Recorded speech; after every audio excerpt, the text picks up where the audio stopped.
Ok, a gente já está na nossa hora aqui. 8h05. Boa noite, Fred. Oi, Fred, tudo bem? Bom, a gente está na nossa hora, já está gravando. Hoje, nós vamos pedir para vocês, nós vamos fazer uma vibração e vamos pedir todo mundo para se unir a essa vibração. E essa vibração é para as pessoas que estão lá na Ucrânia e na Rússia, né? Na verdade, a guerra está acontecendo mais na Ucrânia, mas envolve todo mundo, envolve o soldado, envolve as pessoas, os familiares.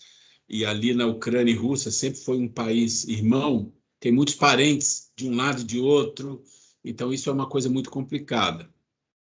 Então hoje a gente vai fazer a nossa prece e depois nós vamos fazer uns minutos de vibração, porque eu sempre digo que acredito muito que os bons pensamentos, as boas vibrações, elas levam energia, elas levam ajuda, né? E é o que mais as pessoas estão precisando lá, é de alguma ajuda. E a nossa ajuda, quando a gente se une, um grupo como o nosso, que está aqui, que sai do trabalho, que está cansado, né? Né, Ana Luísa? Está no corre aí, Frederico também, todo mundo sai correndo para vir para a aula.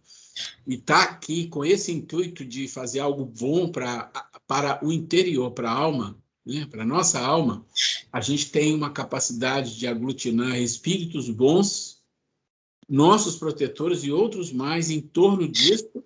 E quando a gente faz uma vibração dessa, de coração, com certeza essa energia é utilizada de alguma forma nesses ambientes difíceis, que são esses ambientes de guerra. E o nosso mundo praticamente nunca viu momento sem guerra. Guerra existe, a gente às vezes não tem notícias, mas quando a gente estuda um pouquinho de geopolítica, a gente vai ver que parece que uma coisa que não falta nesse mundo é guerra, infelizmente.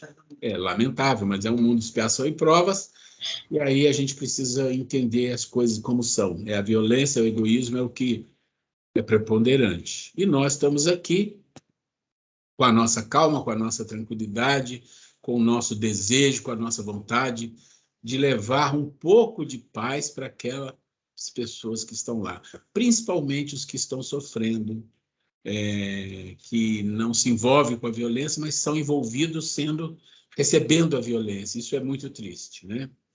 Então, nós vamos fazer a prece. Então, gente, só mostrando para vocês que eu falei semana passada do caderninho do Divaldo, eu tenho esse aqui, olha, acho que ele deixa em... 2016 foi quando eu comecei. Então, tem aqui o nome encarnados, e aqui do meio para o fim tem dos desencarnados. Então, a gente vibra. No começo, eu falava o nome de cada um, mas a listinha foi aumentando. Alguns encarnados foram passando para a listinha dos desencarnados, e aí a gente põe todos os livrinhos lá perto do... Aliás, eu estou com Jesus e São Francisco pertinhos. Lembrança de vocês. Todo dia penso em vocês. Depois vou tirar fotinho para vocês. Aí eu deixo meu caderninho lá perto deles também. Então, aí fica a sugestão. Dá certo a gente ver o Divaldo, ele, conforme eu falei, depois de tanto tempo, né? Aquele que ele vibrava, que ele orava, veio consolá-lo num momento difícil, em gratidão, né? Ok, nós vamos fazer assim. Alguém gostaria de fazer a prece? Logo depois da prece, eu vou engatar com a vibração junto com vocês. Quem gostaria de começar fazendo a prece para nós? Bem, pessoal, então vamos mais uma vez, agradecer pela oportunidade que estamos tendo, estarmos aqui reunidos no Centro Espírita André Luiz, nesse grupo que nos possibilita o estudo, o nosso desenvolvimento intelecto-moral. Vamos agradecer ao Criador pela nossa vida, pela oportunidade que temos de estar encarnado neste maravilhoso planeta que nos dá as possibilidades de crescimento, de engrandecimento e de trabalho. Pedimos que possamos ficar aqui em nome do nosso Mestre Jesus, dos seus guias espirituais, que intuam nossos professores no nos ensinamentos, que nos intuam também nas nossas reflexões, para que possamos, pouco a pouco, não somente escutar, mas passar a vivenciar tudo aquilo que aqui aprendemos. Muito obrigado por essa oportunidade. Graças a Deus. Meus queridos amigos, companheiros nessa jornada, essa pequena jornada de estudo, de aprendizado, mas que nesses instantes que aqui passamos, esse trabalho une nosso coração, um bem comum, que é o de aprender sobre o amor, sobre a solidariedade, sobre a fraternidade, sobre tudo, Senhor, relacionado ao nosso crescimento espiritual. E nesse instante, Jesus, mais uma vez te pedimos, através dos trabalhadores da tua seara, para todos aqueles irmãos que se encontram na Ucrânia, na Rússia, sofrendo, alguns morrendo, outros, Senhor, vendo seus lares, suas casas, suas vidas sendo violentadas pela violência, pelo egoísmo, pelo orgulho. Nós não estamos aqui, Senhor, para tomar partido de ninguém, porque nós sabemos, mais do que ninguém, como espíritas reencarnacionistas, que esse mundo ainda é um mundo de aflição, de violências, por causa do orgulho e do egoísmo que existe em nossos corações. Mas também nós sabemos, Jesus, da sua compaixão, do amor que vem de ti para todo esse planeta, de todos esses irmãos que trabalham na tua seara, o amor, a bondade, eles têm para com todos nós. E nesse instante, Jesus, nós unimos os nossos corações aqui presentes para levar um pouco de paz, um pouco de luz, um pouco de conforto, através do teu amor e do teu poder, Jesus, aqueles irmãos que sofrem de uma maneira que nós não imaginamos, principalmente nós que moramos aqui nesse país, não conhecemos aquele tipo de violência, mas é muito sofrido, é muito doído nós vermos pessoas, soldados, crianças, mulheres, saindo de suas casas, sem destino, sem ter onde chegar. Acalma aqueles corações, Jesus. Leva eles nesse instante. Teu amor. Que eles possam compreender a tristeza e a dor, mas não perder jamais a esperança de dias melhores. Nós te agradecemos, Jesus, por tudo que tem feito por nós.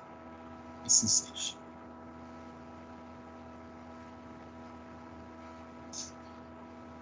Muito bem, meus queridos, minhas queridas, nós estamos aqui na nossa quinta aula, né? E nós já falamos algumas coisas interessantes, não? Na semana passada nós falamos do ser humano. Eu sei que para algumas pessoas foi um repeteco várias vezes, porque esse assunto se repete durante o ano, e para aqueles que estão fazendo o curso pela 30ª vez, Ana Luísa não, né? Nem tanto, né, Ana Luísa? Então já viu esse assunto várias vezes. Mas eu confesso para vocês que eu mesmo já vi isso muito mais que todos vocês, com certeza, que além daqui na filosofia, isso é recorrente. É muito importante compreender isso. Parece simples, mas não é. Compreender a estrutura do ser humano nos ajuda, se nós quisermos, sempre é se nós quisermos, a aprendermos sobre nós, as nossas competências, o poder que nós temos em nossas mãos, a capacidade que nós temos, e pensar que nós precisamos buscar sempre ouvir o tal do andar de cima, que a gente tanto fala. Falamos um pouco disso na semana passada. Depois falamos um pouquinho da caverna de Platão, juntamos uma coisa a outra, e ali, na Caverna de Platão, nós vamos seguir com ela em quase todo o curso no segundo semestre. Por quê? Porque ela é um bom resumo, e de uma forma bem simples, um bom resumo que nos coloca os pés no chão, mostrando o que é esse mundo, mostrando como as pessoas fazem escolhas. Gente, a condição básica de estarmos aqui nesse mundo, encarnados e encarnando com um objetivo principal de aprendermos a fazermos escolhas. Porque são as escolhas que nós fazemos em toda a nossa vida que nos leva para cá ou para lá. Onde quer que seja cá e onde quer que seja lá. São as escolhas que nós fazemos, que nos levam. E muitas das vezes nos arrependemos das escolhas. Muitas das vezes. E graças a Deus que isso aconteça. E graças a Deus que se nós tivermos tempos de reparar, enquanto estamos ao caminho, para que então o juiz não te entregue ao ministro da Justiça, não é assim que diz o Evangelho? Ou seja, você desencarnou. E agora? Agora você vai enfrentar o tribunal da tua consciência, que é o ministro da Justiça. Então, quanto antes aprendermos a fazer escolhas, melhor para nós. Em toda a nossa vida, em toda a eternidade, até um tempo em que não precisaremos mais fazer escolhas. Não será necessário, né? Então, espíritos como Jesus não precisam fazer escolhas. Já é, né? Ele não tem que decidir sobre fazer ou não fazer. Ele já sabe o que tem que ser feito e vai fluir. Mas nós ainda vamos alçar aí muitas escadas, muitos degraus de aprendizados. E o primeiro é aprender a fazer escolha. Olha que coisa que interessante. A gente vai lutar para aprender a fazer escolhas, vamos fazer melhores escolhas e um dia não vamos precisar mais disso. Isso não é uma coisa interessante? A gente vai aprender sobre a mente, vai falar sobre isso, e o mundo vai passar e nós vamos aprender mais e mais, e vamos aprender sobre senso crítico, vamos aprender sobre inteligência, vamos nos tornar espíritos melhores, e um dia nada disso vai ser usado? Pois é. Paulo.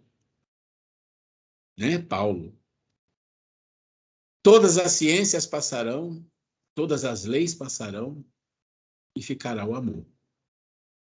Quando você chega nesse primeiro nível, maior nível, que é o amor, tudo isso que nós fizemos só foi para dar sustentação a isso, ao amor que um dia chegará a nós e nós estaremos preparados para esse amor. Nós não concebemos isso.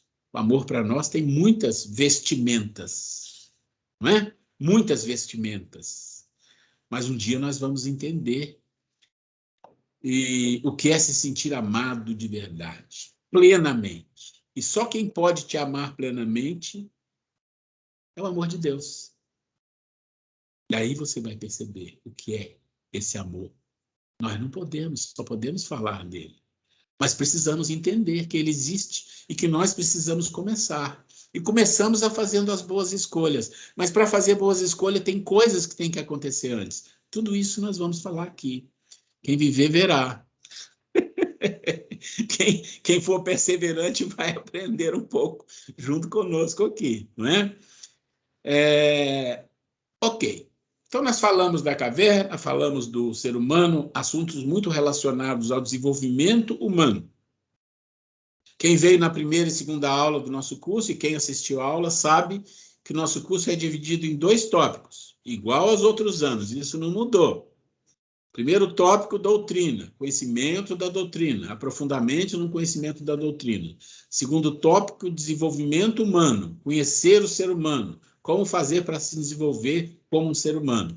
Então, a gente vai mesclando os assuntos, vocês vão ver que uma hora eles se misturam, outra hora estão bem separados, mas na aula passada nós falamos um pouco sobre desenvolvimento humano, e eu fechei agora essa introdução, para hoje nós entrarmos num tema doutrinário, né? Eu avisei isso na aula passada, que nós iríamos entrar num tema doutrinário. Mas para a gente falar de doutrina espírita, a gente precisa entender um pouquinho como que ela foi feita, construída, de uma forma bem superficial, sem muita complicação. Entender um pouco como que Kardec estruturou assim, por que ele fez desse jeito. Então, hoje o nosso objetivo é esse. Espero que ninguém durma, eu sei que tem muita gente cansada aí, né? Mas a gente vai tentar dar uns breakzinhos. Não tem café, não tem biscoito, mas pelo menos uns breakzinhos para a gente conversar aí uns 2, 3 minutos. E no final, falar sobre as aulas. Né? Como? Sobre as aulas online. Ah, tá. Ok. Muito bem. Vou fazer a apresentação aqui, então. Deixa eu abrir aqui. Então, nós terminamos aqui a caverna, e vocês viram que eu coloquei a questão da caverna, do ser humano, mas a gente não falou da caverna num todo, foi só uma introdução. Eu deixei bem claro isso aí, né? E hoje a gente vai falar um pouquinho, então, da estrutura, da organização dos livros básicos e da lógica que Kardec e os espíritos colocaram para criar essa codificação que é o esquema da doutrina espírita. E a gente começa com os livros, né? O primeiro livro foi o Livro dos Espíritos. E foi o livro que causou a grande comoção no mundo na época. Por quê? Porque não tinha nada escrito no mundo, principalmente no mundo ocidental, não tinha nada disponível escrito no nível que o Livro dos Espíritos foi traduzindo para as pessoas as coisas do mundo espiritual e das comunicações. Então, essa é a base filosófica da doutrina, e diríamos mais, é a base de toda a doutrina espírita, está no Livro dos Espíritos. Muito bem. Logo depois, o que acontece? Com o Livro dos Espíritos, existem muitas comunicações, conversações dos médiuns com os espíritos, reuniões, e aí aparece o quê? O Livro dos Médiuns. Por quê? Uma necessidade. Necessidade de quê? De criar um manual de como é que os médiuns têm que se portar. Como que funciona? A gente deve acreditar em todos os espíritos? Existem questões que nós temos que discutir? Como é que os médiuns devem trabalhar? Que tipo de médium existe? Quer dizer, uma enormidade de assuntos relacionados ao processo mediúnico, logo depois do Livro dos Espíritos. Depois vem o quê? Aí vem o aspecto religioso, né? Que é o Evangelho segundo o Espiritismo, 1864. Se a gente falar dessa questão de aspecto religioso, não era essa conotação na época. Não tinha conotação de aspecto religioso. É uma questão bastante polêmica no meio espírita. Existem, dentro do movimento espírita, inclusive, grandes movimentos que não aderem ao aspecto religioso do espiritismo, somente ao aspecto científico e filosófico, porque se apegam em algumas posições de Kardec, quando perguntam o espiritismo é uma nova religião, uma religião, e Kardec diz não. Da maneira como as pessoas entendem religião, não é. E aí, isso é suficiente para algumas pessoas não aceitarem o aspecto religioso da doutrina. Para os outros, diz, ele falou que não é no aspecto como as religiões são, mas o espiritismo é uma religião num aspecto diferente. Então, o Evangelho segundo o Espiritismo.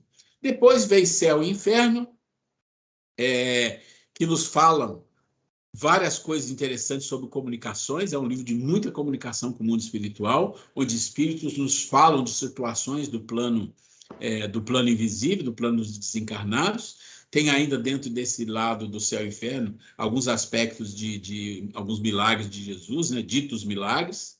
E, por último, a Gênese, que é um livro maravilhoso, tem coisas fantásticas nesse livro e que vale a pena ser estudado. Todos eles valem a pena ser estudado. E ele lançou um que não faz parte exatamente dos 5 grandes livros da base, que é o Espiritismo. E eu aconselho as pessoas que estão começando na doutrina que comprem esse livro. É um livrinho pequeno. O que é o Espiritismo? Ele nos dá muita informação interessante sobre o Espiritismo. Então, vamos lá. Aí você tem o Livro dos Espíritos, que é a base da doutrina espírita. Você tem o Livro dos Médiuns. E aí, o Livro dos Espíritos, vocês provavelmente já estudaram isso no curso básico 1, mas a gente repete aqui muito rapidamente, só para a gente relembrar. O Livro dos Espíritos é dividido em 4 partes, né? Ele é dividido. Nós pegarmos aqui, você tem o Livro dos Médiuns, o Evangelho, Céu, Inferno e Gênesis, e o Livro dos Espíritos como o centro.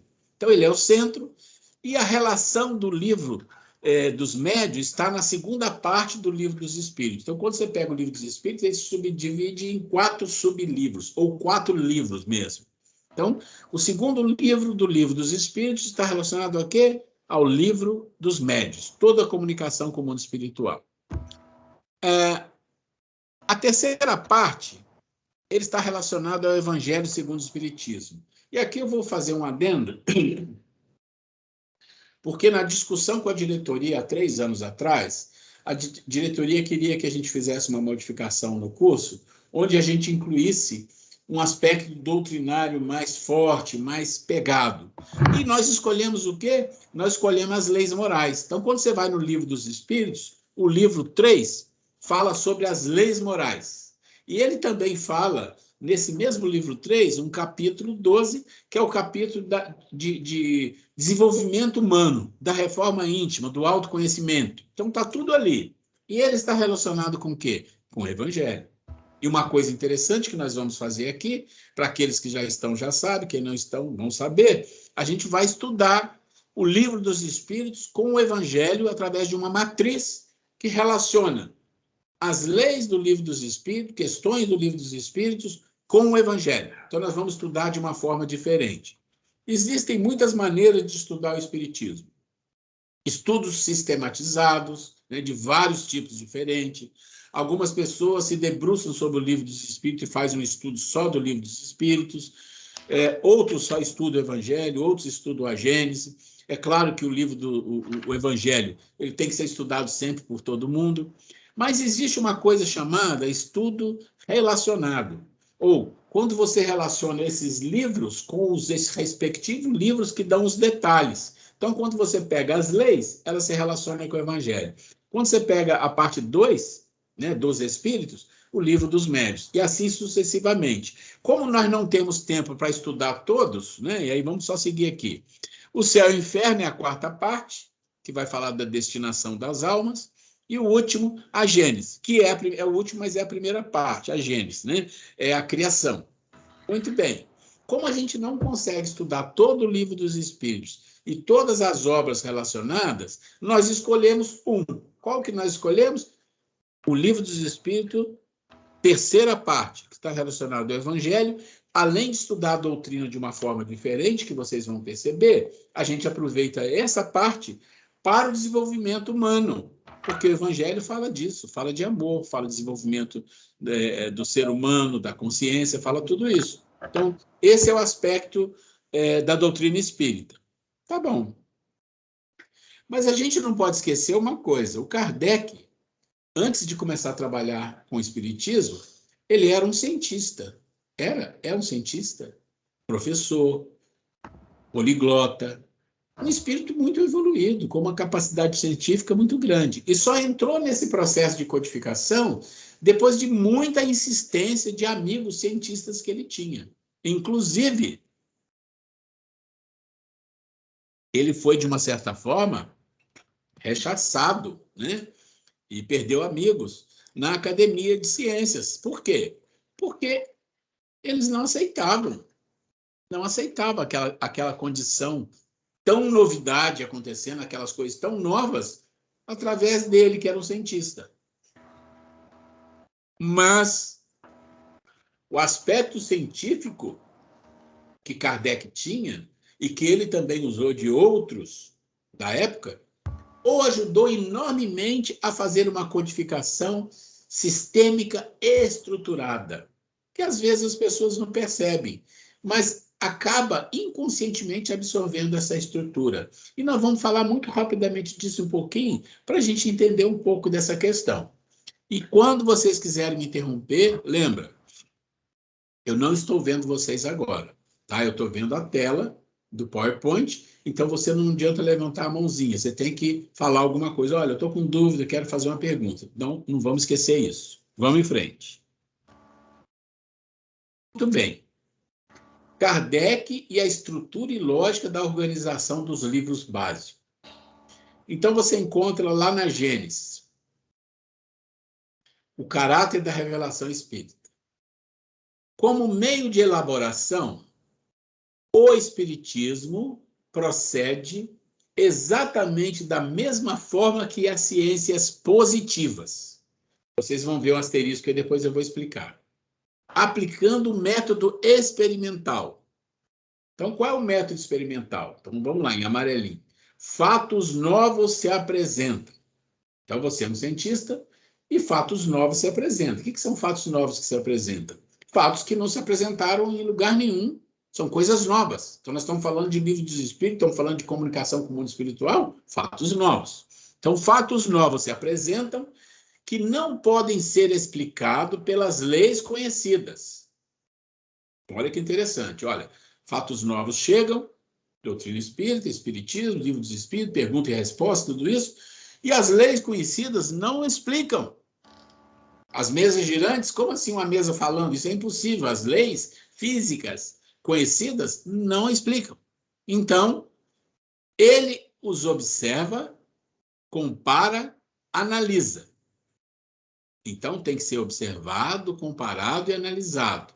E remontando dos efeitos às causas, olha que interessante, remontando dos efeitos às causas. Quem estudou no livro Básico 1 vai lembrar das mesas girantes, onde o Kardec, em algum momento, quando ele se envolveu, ele falava, não, aqui tem um efeito, tem que ter uma causa, não é piada, não é brincadeira as mesas fazendo isso, não tem um aspecto de magnetismo, tem, não, então tem que ter uma causa aqui. Então, respondendo pergunta, tem que ter uma causa inteligente. Então, esse é o aspecto científico da construção da pesquisa. Remontando dos efeitos às causas, chega à lei que os rege. Então, chega à lei. As leis científicas não explicam. Ele vai chegar em outra lei. A lei que rege aquelas causas que são fatos novos. Depois, deduz-lhes as consequências e busca aplicações úteis. Então, isso está na Gênesis, capítulo 1, item 14, do caráter da revelação espírita. É muito interessante esse texto, porque ele já dá uma noção para a gente que existe uma lógica de como fazer a coisa. Esse asterisco em vermelho que está aí, ele tem a ver com o positivismo de Augusto Comte, ou Comte, como alguns falam, né? Então, o Kardec nasceu em 1804, em Lyon, e ele morreu em 1869, em Paris. E é muito interessante que, nesse período, tinha um outro filósofo e cientista que morreu exatamente quando Kardec começou a escrever o Livro dos Espíritos, que é Isidore Auguste Marie François Xavier Comte. Para todo mundo é Comte, né? Ou Comte, como alguns falam, né? Então é o Augusto Comte ou Augusto Comte. Eu sempre ouvi Augusto Comte. Bom, o que é o positivismo? O positivismo é considerado como o Augusto Comte, o primeiro filósofo da ciência, no sentido que as teorias sociais de Comte culminaram em sua religião da humanidade. Então, o Comte, ele diz que ele fundou a religião da humanidade. O problema todo do positivismo, qual é? Ele é científico. Ele tira a religião, ele tira o místico, ele tira o aspecto espiritual da coisa. Então, ficou só uma base científica e é por isso que ele não vingou, né? É claro que existem pessoas para tudo, existem pessoas que seguem esses aspectos. E o próprio Kardec usou esse método de trabalhar com os dados, o mesmo método que Augusto Comte usou.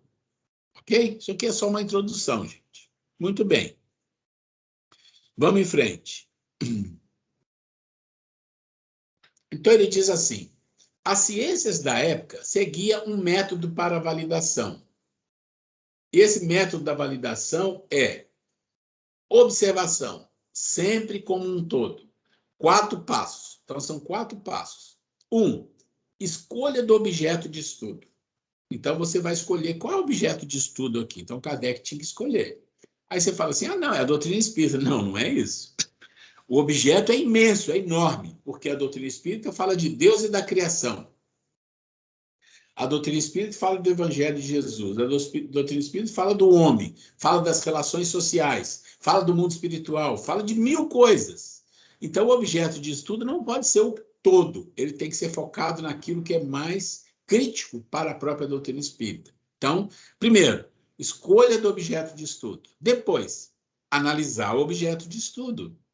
Aí você escolheu o objeto, analisou o objeto, você formula as leis. Formulou as leis, o que você faz? Agora vamos ver as consequências dessas leis. Olha que interessante. Nós vamos ver como ele se relaciona com os livros também. Vamos lá. Muito bem. Na parte primeira, no livro primeiro do Livro dos Espíritos, nós temos o quê? Das causas primárias, a criação. Então, o livro 1, definindo o objeto. Então, ele queria definir qual o objeto de estudo. Então, o que você tem no livro 1? Ele fala de Deus, fala do Espírito, fala da matéria, fala da criação e dos seres vivos. Ora, objeto de estudo pode ser tudo isso? Claro que não. De jeito nenhum. Então, ele vai escolher um específico, que ele acha que era o mais importante para ele se debruçar em cima dele. Então, nós temos, como todo mundo que fez o básico sabe, temos Deus, temos o princípio espiritual, o princípio material e a própria criação. Ok. Então, qual o objeto definido por Kardec e a espiritualidade? Qual o objeto que eles escolheram? Vamos lá. O livro 2. Do mundo espírita ou mundo dos espíritos. Olha que interessante. Não é o livro 1, a Gênesis. Não é o livro 3 do Evangelho. Não é o livro 4, Céu e Inferno. Claro que estudamos todos eles trazem informações importantes, mas o foco principal, o objeto de estudo, é o livro 2 do Livro dos Espíritos, que fala de quê? Do mundo espírita, ou mundo dos espíritos. Olha que interessante. Se você pegar a estrutura, você vai perceber o seguinte. O livro 1, que é a Gênesis, que está relacionado com a Gênesis, então você tem o livro 1, que é a parte primeira das causas primárias, no Livro dos Espíritos, eles relacionam com que livro? Com a Gênesis. Então tem um livro da Gênesis que fala em detalhe de tudo que o livro 1 fala. Ele é 7%. 7% do Livro dos Espíritos. Só 7%. E ali você definiu o objeto de estudo. Naquela parte primeira, você definiu o objeto de estudo. O livro 2, do mundo espírita ou mundo dos espíritos, representa mais da metade de todo o livro dos espíritos. 53%. E por que ele é a maior parte? Porque ele é o objeto principal de estudo do espiritismo. Então, é ali que acontece a análise do objeto. E o que é a análise do objeto? Ora, doutrina espírita fala de espíritos, fala de mundo do espírito, mundo espiritual, mundo desencarnado, fala da relação de uma coisa com a outra, todo esse aspecto que está em detalhe no Livro dos Médiuns. Mas, volta aqui, para a gente não perder o raciocínio, hein? Escolha do objeto, análise do objeto. Então, a escolha do objeto foi feita aqui, no livro 1. A análise do objeto foi feita onde? Foi feita no livro 2. O livro 2 está aqui, do mundo espírita ou mundo dos espíritos. Agora nós vamos falar das leis. Tá bom. Tem a formulação das leis. Onde está a formulação das leis que impactam todo esse processo de criação que está no livro 1, que impacta das causas, que impacta toda a relação do mundo espírita, do mundo espiritual e do mundo dos encarnados e vice-versa. Onde estão as leis que relacionam isso? Leis morais, livro 3. Relacionado com quem? Com o Evangelho. Não sei se vocês estão acompanhando o raciocínio de Kardec e dos espíritos, para fazer a construção da base da doutrina espírita. Mas lembra, alguém quer falar? Ok. Mas lembra, a ciência considerava esse aspecto. Você escolhe o objeto, analisa o objeto, formula as leis e deduz quais as consequências disso. É. Então tá, então Kardec fez a mesma coisa. Formulou as leis e onde estão as consequências? A dedução das consequências. No último livro, livro 4, das esperanças e consolações. E qual é o livro que está relacionado das esperanças e consolações? Céu e Inferno, que é o 4º livro. Então, olha como a coisa funciona, como a estrutura do Livro dos Espíritos que é a base da doutrina espírita, como ele relaciona todo o processo científico de pesquisa da época. Então, esse é o método que Kardec utilizou para fazer esse processo. Tá bom. Então, quer dizer que o livro 2 é a análise do objeto? É. Então, vamos entender como que é isso? Então, livro 2, do mundo espírita ou mundo dos espíritos. Análise do objeto. O que é análise? O que é análise? Como que ele vai analisar o objeto? Está falando de mundo espírita, mundo dos espíritos, relação com o mundo desencarnado, tudo isso. Livro dos médios. Ah, ele vai fazer a seguinte questão. Tá bom. Como é que se comporta isso? Como é que é esse negócio desse mundo espírita ou mundo dos espíritos? Como que ele se movimenta? Que movimentos ele faz? Como é a vivência desse mundo? Ele se relaciona com o quê? O objeto.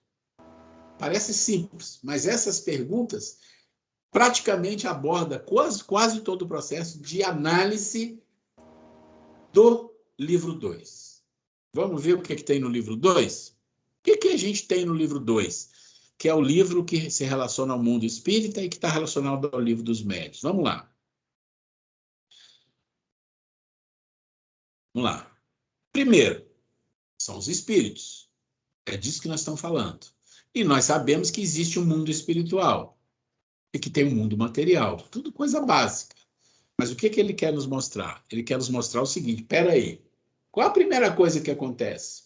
Ora, existe um movimento. Olha lá, está falando de como se comporta e se movimenta. Existe um movimento do mundo espiritual para o mundo material. Tá certo isso? Tem vários movimentos, mas qual é o movimento mais importante do mundo espiritual para o mundo material? A reencarnação. Não é isso?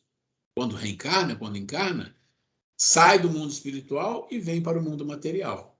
Então, ele precisava entender como isso funciona. Você vai ver como as coisas são bonitas, como a lógica vai se formando. Mas ele falou, não, mas tem mais. Então, aqui, passagem do mundo espiritual para o mundo material, é o 1. Tem mais, tem o 2. Ah, mas tem o movimento do mundo material para o mundo espiritual, não tem? Claro, quem? Quem desencarnou. Quem desencarnou é passagem do mundo material para o mundo espiritual, o contrário. Então, ele falou, bom, se eu estou analisando o objeto, estou analisando os mundos, eu preciso entender como é que funciona esse processo do 1 e como é que funciona o processo do 2. Como que os espíritos passam para cá e como nós passamos para lá. O que acontece quando desencarna? E quando chega lá? E tudo esse aspecto. Olha como a coisa vai funcionando. Com apenas 6 perguntas, ele fecha todo o processo. Vamos mais um pouquinho. Ah, mas tem um 3. O que é o 3? O 3 não é movimento, é o vive e se comporta. Vivendo no mundo espiritual. Então a gente precisa ter informações de como é a vida lá no mundo espiritual. Nós estamos falando com os espíritos, eles vão nos dizer. Então, é o item 3. Mas também vivendo no mundo material, né? O que tem a ver? Mas a gente já sabe como é viver no mundo material. Não, num aspecto espiritual, espiritualista. Então, tá lá. Pois, opa, tem um outro movimento do mundo material para o mundo espiritual? Mas já não fechou lá em cima? Não, tem um outro movimento. Não é só a reencarnação ou a desencarnação. Tem um movimento. Que movimento? É o movimento de influenciação, de interferência. Existe de nós para com os espíritos. Processos de obsessão de um material para o espiritual, de influenciação, de interferência. Tem isso direto. Então, esse movimento ele precisa entender como é que isso acontece, em que situação isso acontece, como é que é esse movimento. E existe o último, que é o movimento do mundo espiritual para o material, que não é reencarnar, não é encarnação. Qual é? Ah, como é que os espíritos nos influenciam? Se alguém quiser falar, dá um toque. Como é que os espíritos nos influenciam, interferem no mundo corporal? Quando Kardec monta essa estrutura tão simples, em 6 questões, ele fecha todo o processo de análise do objeto. E aí você fala, tá bom, mas se eu pegar o livro 2, o que tem lá? Vamos ver? Tá aí.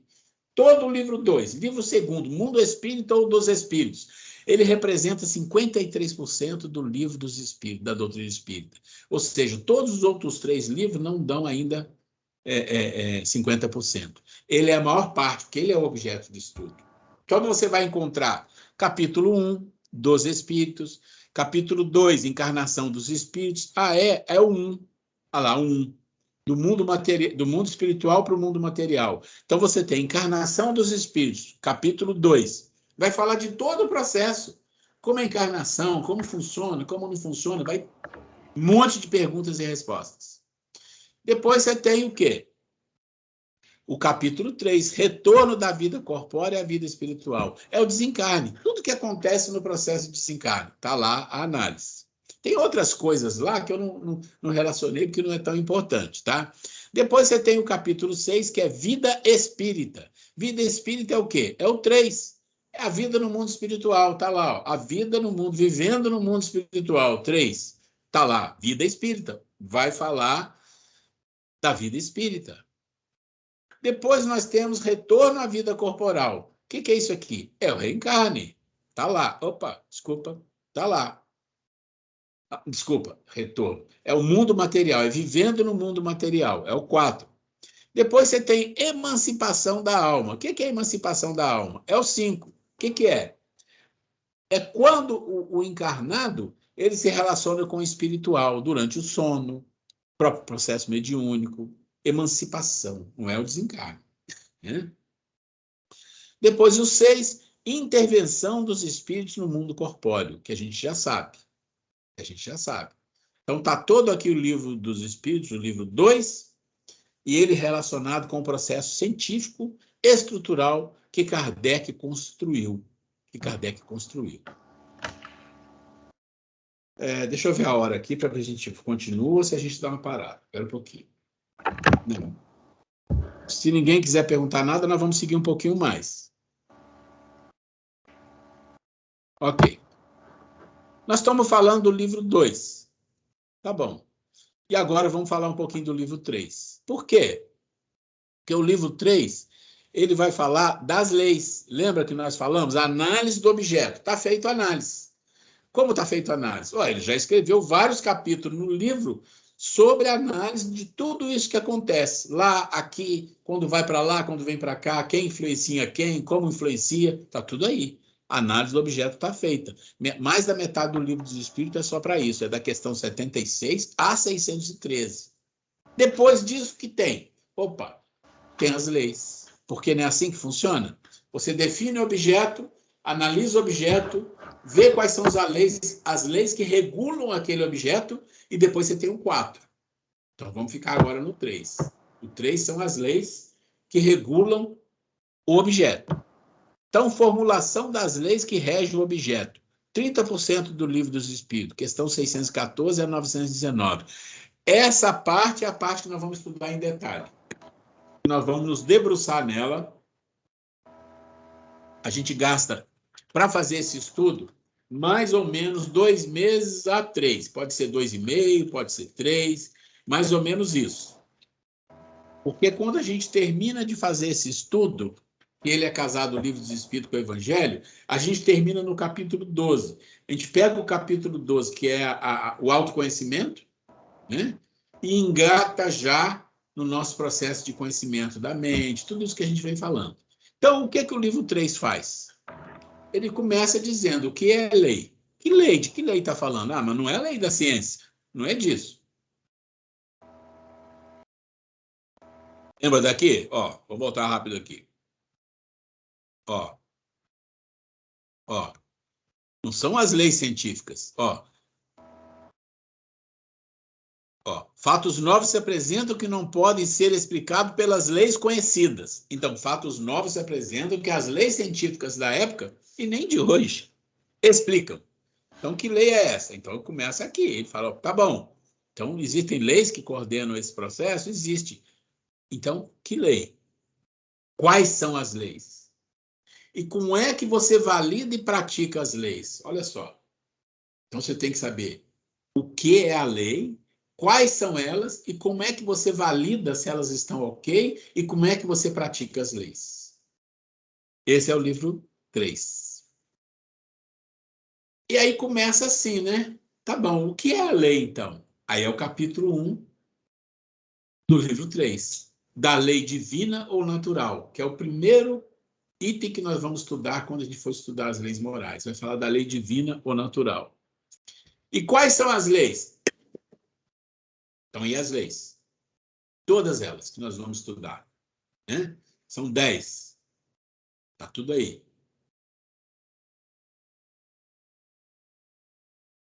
E elas fazem o quê? O que que elas estabelecem? O que que essas leis fazem? Elas são, quais são as leis e como que a gente pratica? Como que valida essas leis? Ah, tá aqui. Elas estabelecem os deveres do homem. Para quem? Para com Deus. Para consigo mesmo. E para com o próximo. Olha que coisa interessante, como as coisas vão se encaixando. O que que isso lembra vocês? Então, as leis estabelecem o quê? O que que essas leis dizem? Todas elas dizem o seguinte: olha, você tem um dever para com Deus, para consigo e para com o próximo. Quem pode me dizer o que que lembra isso daí?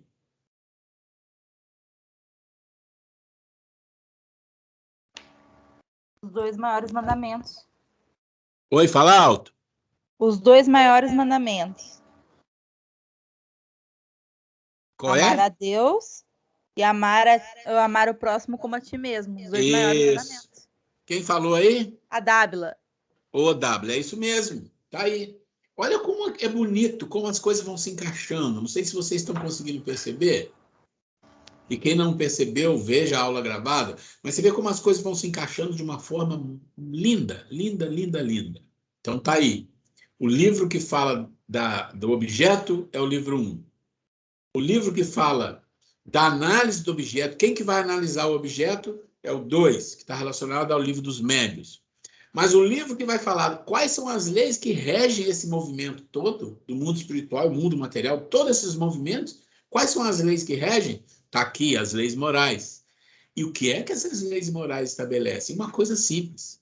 Ame a Deus, ao próximo e a si mesmo. Pronto, está tudo feito aí. E como Jesus diz, tudo está nessa lei.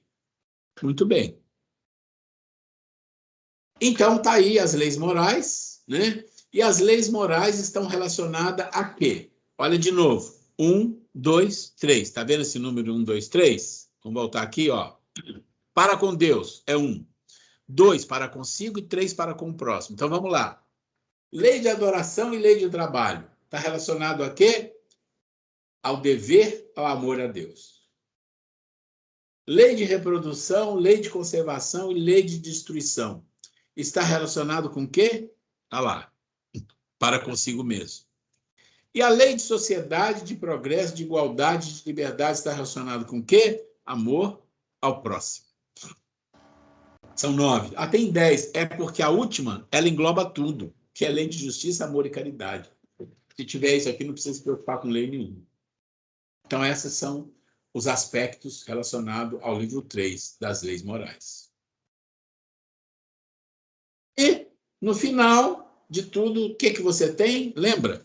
Você tem o objeto de estudo, livro 1. Livro 2. Qual é a análise desse objeto? Como é que a gente analisa esse objeto? Livro dos médios, livro 2. Quais são as leis que regem todo esse processo espiritual e material? Está lá no livro 3, o Evangelho. As leis estão lá. Como é que essas leis funcionam? O que que a gente espera dessas leis? Está tudo lá. E depois, tá bom, depois de tudo isso, quais são as esperanças? Quais são as consequências disso? Consequência de quê? Ué, consequência de cumprir ou não cumprir a lei. Quais são as consequências? Estão onde? No livro 4. Tem 2 capítulos. Capítulo 1, das penas e gozos terrenos, e capítulo 2, das penas e gozos futuros.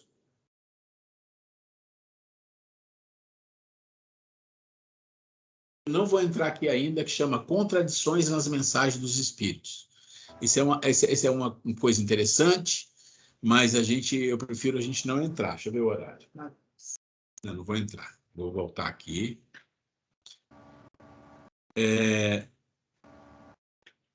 Comentários, dúvidas? Aproveitem o momento. Professor,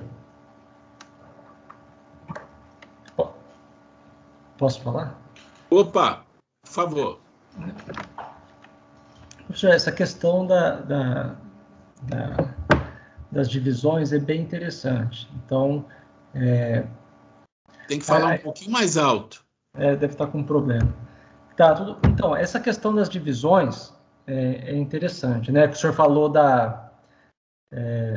essa questão do estudo do mundo dos espíritos e tudo mais. Então, ali Kardec ele vai falar que, né, o homem estuda as manifestações espíritas com o objetivo de deduzir as leis e extrair as consequências morais.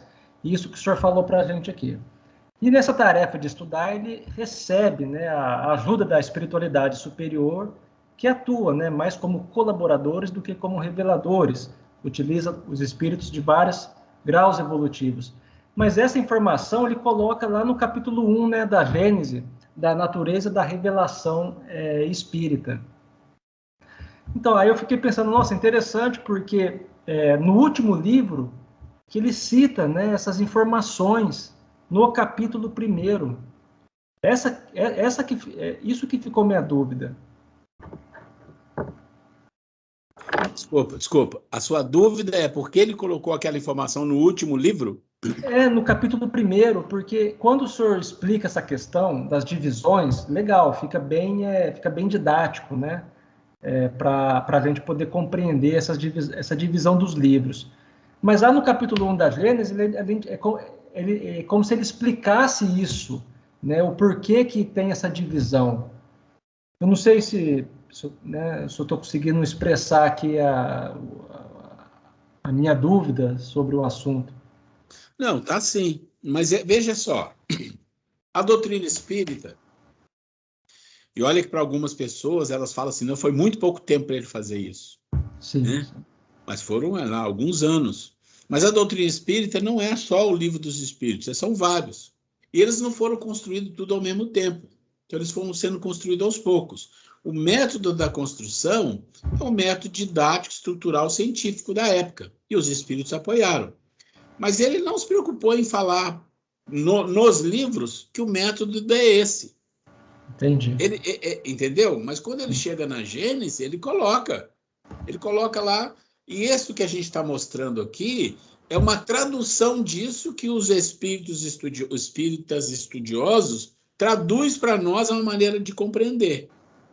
Então, assim, não é uma questão dele ter colocado lá na Gênesis ou não, depois ou antes, isso aí não faz muita diferença, porque, na verdade, depois de todos os livros prontos, eles passaram por muitas revisões. Só para você ter uma ideia, o Livro dos Espíritos, na primeira, eu não tenho certeza do que eu vou falar, eu sei que na primeira, com certeza, mas eu acho que da primeira até a quarta ou até a terceira edição, só tinha 500 perguntas, 500 e poucas perguntas. Então, você imagina, ele dobrou, hoje tem 1010, 1011, não lembro, ele tem o dobro, mas ele é assim, a coisa vai sendo construída aos poucos. O método da construção é esse, mas vai sendo construído aos poucos. E provavelmente, lá na Gênesis, quando ele coloca essa questão, ele estava dando uma explicação, olha, o processo é assim, normal. Sim, eu achei bem interessante essa questão, né, disso que o senhor falou.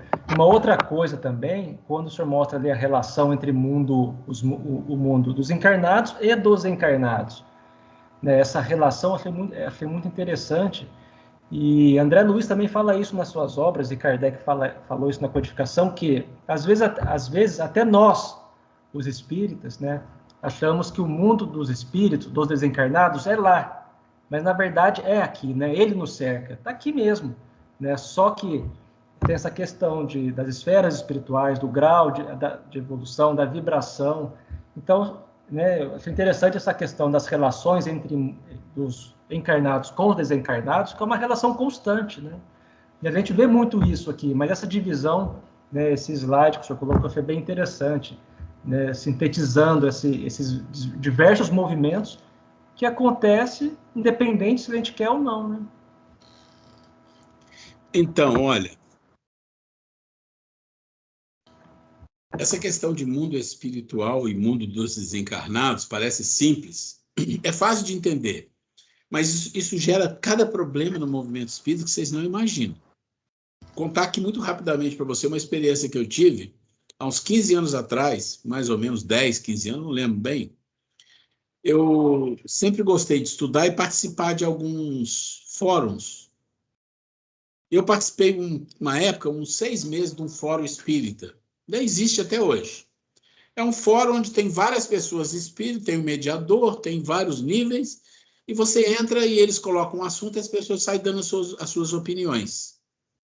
Muito, muito, muito educativo. E eu fui, entrei e comecei, mas rapidamente comecei a ver umas coisas estranhas. E eu falei, mas tem uma coisa errada aqui. E aí eu entrei na discussão e comecei a dar minha opinião, e as opiniões começavam a ser refutadas por alguns, por outros não. Ficava aquele negócio viajando, né? E uma questão que me fez sair do fórum, que aí passei a não me interessar, é porque um dia eu falei, não, mas espera um pouco, gente. O mediador está colocando que as obras de André Luiz não são espíritas. E aí entrou alguém apoiando o mediador, eu falei, mas se as obras de André Luiz não são espíritas, é o mesmo que a gente dizer que o Francisco de Santo Xavier, então, nem era espírita. E aí o rapaz falou, é verdade, não era mesmo.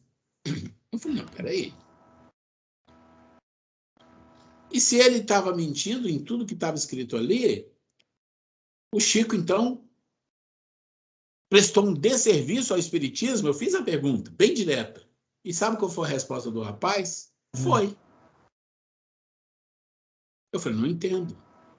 Aí, na discussão, eu fui entender que lá no Livro dos Espíritos tem questões falando do mundo espiritual, do mundo dos espíritos, onde não existem agrupamentos, não existem setores, não existem... eles estão em todos os lugares, eles não precisam de um local físico. E eles se apegaram a isso, e tem um grande grupo de espíritas no Brasil, chamado Purista, que concorda com isso. Mas aí eu sou uma pessoa que gosta de estudar. Aí eu lembro que eu falei, tá bom, mas é a pergunta eu não lembro o número da questão, 250 e pouco, 290 e pouco, eu depois vou pegar. Eu passei, mas e isso aqui? Isso aqui está falando o contrário disso. Aqui nós estamos falando de um mundo de desencarnados, aqui no Livro dos Espíritos.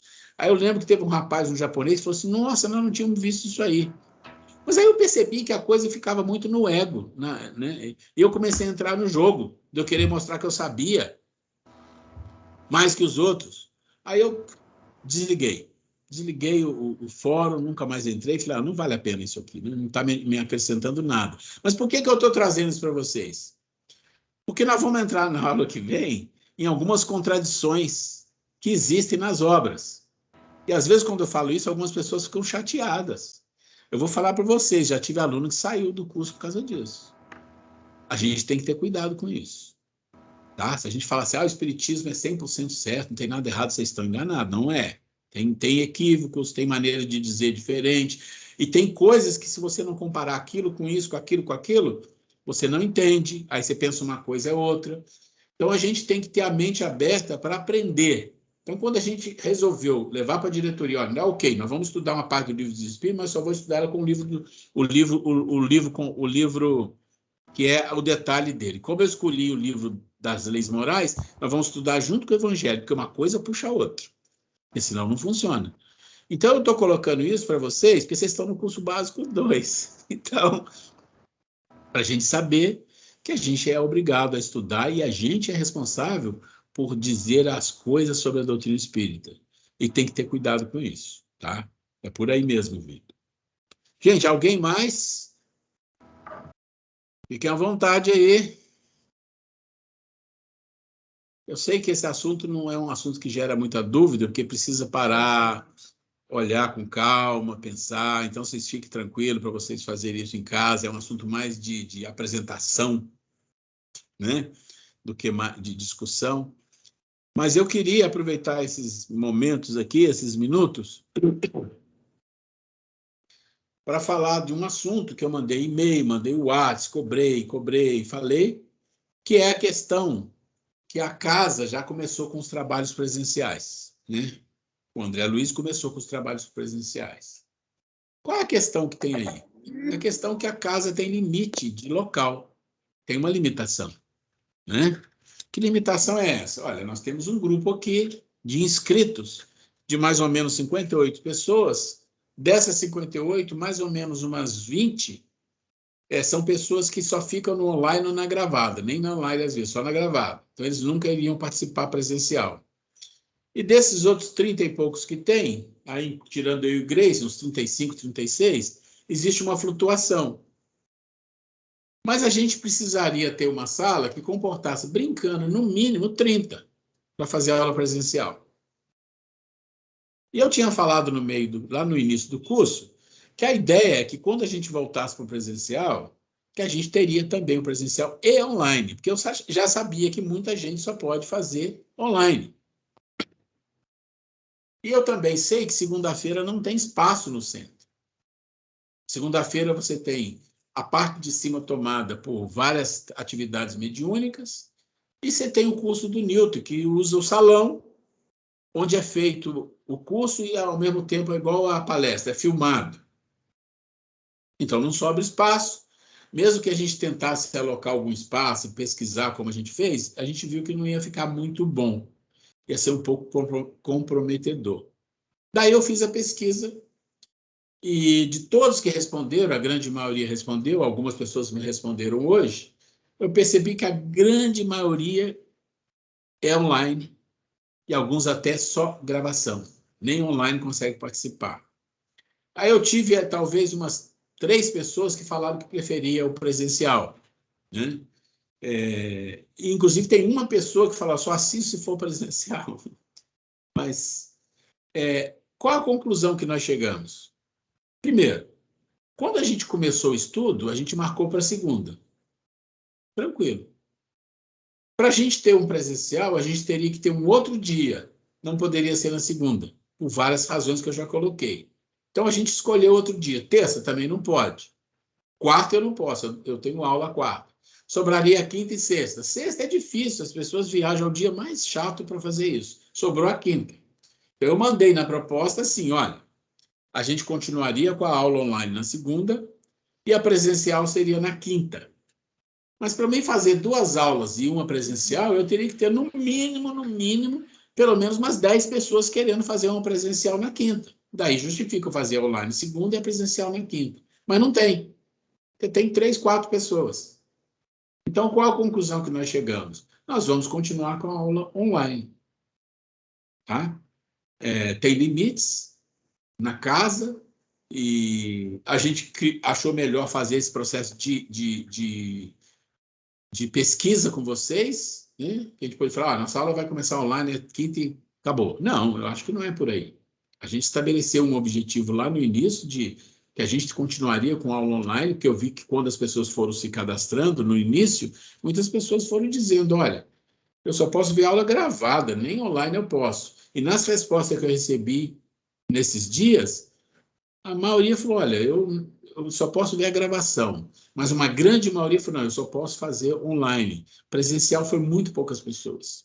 A questão do presencial, sobretudo, é que por ter mudado o dia. Não é só isso. Que na quinta, mudar para quinta-feira, muitas pessoas não conseguiriam. Então, a minha proposta também, como participante do grupo, né, do estudo, é que nós continuássemos online, mas que fizéssemos, por exemplo, a cada 3 semanas, uma aula presencial. Pouco tempo. Tem que ser mais tempo. Porque não vão perder pessoas naquelas... assim, deixa eu explicar uma coisa. A gente falou sobre esse assunto. A gente falou sobre esse assunto, e aí hoje eu conversei com uma pessoa que falou, olha, eu não consigo fazer aula online, eu poderia de vez em quando, assim, talvez ir numa aula presencial. É claro que a aula presencial tem os benefícios da gente estar junto, conversando, isso é muito importante, estar indo no centro, fundamental. Mas o que a gente conversou aqui, o que eu acho interessante? Que a gente ficasse na aula online, mas a gente criasse um movimento que, por exemplo, uma vez a cada 1 mês, ou não sei que espaço poderia dar isso, da gente fazer uma aula presencial. Mesmo que não fosse todo mundo, mas que a gente fizesse essa aula presencial de uma forma gravada, que é possível fazer isso. E aí, aqueles que não foram, viria a aula gravada. Mas, pelo menos, para dar oportunidade às pessoas que gostariam de estar em contato, ver as pessoas, poderem participar nesse estilo de aula. Eu acho isso uma coisa interessante. A Grace colocou isso, eu acho isso interessante, e eu estou colocando isso aqui para vocês, para que vocês pensem sobre isso, porque se a gente definir, não, eu acho interessante sim, a gente não tem condição de fazer aula presencial, por várias razões que eu coloquei aqui, né? Espaço, dia e tal, e disponibilidade das pessoas, mas eu acharia interessante a gente conseguir se reunir como grupo, pelo menos uma vez por mês, ou se fosse até um pouco mais, mas que a gente conseguisse se reunir como grupo o máximo de pessoas possível. E aí, a gente pode até pensar na quinta-feira, porque a gente teria como fazer aula em espaço, que o centro está todo vazio, tem como gravar, tem como fazer tudo isso. Então, isso seria o ideal. Se as pessoas tiverem muita dificuldade com a quinta-feira, a gente poderia pensar em alguma coisa, mas eu não sei realmente. Não é difícil, é difícil. Segunda-feira, o centro é todo tomado segunda-feira. Toda a parte de cima com mediúnico, o Newton toma lá embaixo, não sobra espaço. A gente olhou algumas coisas lá, mas muito precário. Então, assim, só para vocês pensarem nisso, e a gente vai se falando essa semana, manda ideias, sabe? Manda ideias, por favor, pelo WhatsApp. E se você acha que você consegue fazer algum sacrifíciozinho, e fala assim, olha, eu consigo uma vez por mês, pelo menos, ir lá no centro, na quinta-feira, não sei, a gente consegue se ajeitar aí. Tá? Só para a gente não perder esse contato físico, que eu acho que ele é uma coisa muito importante, né, para nós. Ô, Ruela, só por curiosidade, quando tinha aula presencial, era que dia? As aulas sempre foram segunda. Houve um ano que algumas pessoas falaram, olha, nós não vamos poder participar da segunda, a gente está com problema. Era um grupo, acho que de 8 pessoas. Eu falei, não tem problema, eu dou aula segunda e terça. E eu comecei a fazer isso, aula gravada, segunda e terça. Mas aí eu percebi que o pessoal de terça começou a não ir, e algumas pessoas até se mudaram e saíram. Eu falei, então vou parar, é só segunda. E quem não pode ir na segunda, ou escuta a aula gravada, porque eu nunca deixei de gravar. Então, assim, sempre foram segunda-feira, né? A questão da segunda é que antes o trabalho mediúnico era feito na terça e na quarta. Aí você tinha disponibilidade de sala maior, para você fazer com calma. Hoje não, eles puxaram quase todos os trabalhos mediúnicos para segunda. Então, a gente analisou e viu, falou, não... Mas assim, eu acho que a aula online gravada tem muitos benefícios. A gente sabe disso, ninguém contesta esses benefícios. Vocês estão na casa de vocês, acomodados, a gente pode falar um com o outro aqui, pode expor, pode tal, né? Ainda grava, depois pode ver de novo a aula se tiver dúvida, pode tirar as dúvidas pelo WhatsApp e tudo mais. Tá bom, esses são os benefícios. O benefício da presencial, mesmo que seja uma vez a cada X tempo, é a gente se encontrar, sabe? E acho que isso é importante para criar algum laço, até de amizade, uma coisa melhor, né? Então, eu queria que vocês pensassem um pouco nisso e se colocassem durante essa semana o que vocês acham da gente fazer pelo menos uma aula presencial a cada X tempo. Tudo bem? Alguém queria se colocar alguma coisa? Ok? Então, vamos fazer assim? Eu vou mandar depois a mensagem do que eu falei aqui para as pessoas, dizendo o que a gente resolveu, mas que existe essa possibilidade para que as pessoas possam se opinar, tá? A gente fez uma vibração, então, para a questão da Ucrânia e da Rússia. Nós vamos finalizar aqui, estamos chegando no fim, né? Vamos terminar um pouquinho mais cedo, eu não vou seguir com o material, porque eu teria que gastar mais que 10 minutos com aquele material, então a gente continua na próxima aula. Se alguém quiser colocar alguma coisa, fica à vontade. Quer falar alguma coisa? Tá. E a gente vai fazer uma prece, eu gostaria que alguém fizesse para a gente. Eu faço. Frederico, você fala alto, por favor. Ok. Vou tentar, eu estou um pouquinho com a rinite atacada, por isso que eu estou mais quietinho hoje. Mas vamos então elevar nossos pensamentos a Deus, nosso Pai, agradecer por esse momento que podemos adquirir mais conhecimento, podemos reciclar sempre a belíssima história de Allan Kardec e tudo que ele trouxe para a gente com essa belíssima revelação. Agradecer a todos os amigos espirituais da casa do Centro André Luiz que estiveram presentes, nos intuindo esta noite. Agradecer ao nosso irmão e mestre Jesus. E também, por um momento, hoje é dia 7 de março, amanhã, dia 8 de março, Dia Internacional da Mulher. Gostaria de homenagear ou pedir para a nossa Mãe Santíssima Maria, Mãe de Jesus, que, sendo mãe, que ela console e dê força para todas as mães que estão enfrentando esse momento terrível de guerra, que perdem seus filhos de uma maneira tão bruta e violenta. E gostaria de encerrar com uma Ave Maria em homenagem a todas essas mães e todas as mães e mulheres do planeta. Ave Maria, cheia de graça, o Senhor é convosco. Bendita sois vós entre as mulheres, bendito é o fruto de vosso ventre, Jesus. Santa Maria, Mãe de Jesus, rogai por nós, os pecadores, agora e na hora de nossa morte.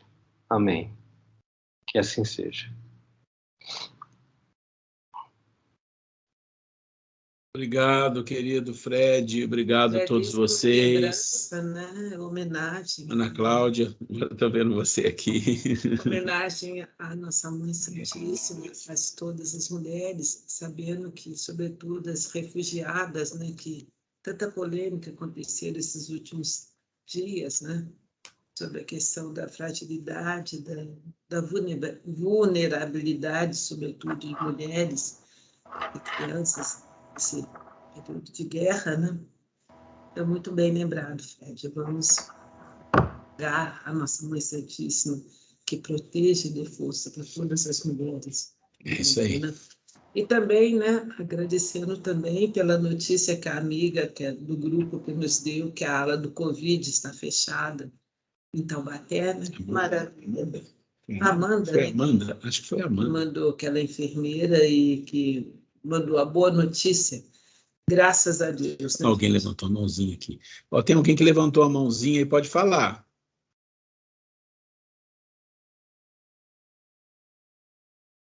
Gente, não, eu. Ô, Marina, por favor. Foi por engano. Mas não tem engano quando a pessoa levanta a mãozinha, mesmo por engano tem que falar alguma coisa, mas você falou, né? Mas então, né, gente, então, por um lado, muita dor, e por outro lado, a misericórdia divina, né? De alguma forma, trazendo já algum alívio nessas dores que passamos aí nesses últimos 2 anos com a pandemia, né? Então, é isso, gente. Eu ainda vou conversar aqui com ela sobre a questão que nossas aulas presenciais, que uma que seja, eventualmente, né, que seja na segunda-feira, que eu acho que segunda-feira é um dia que todos nós temos já reservado esse tempo. Vamos ver o que a gente consegue a nível de passo. Marina Vaz, quer falar? Tá bom.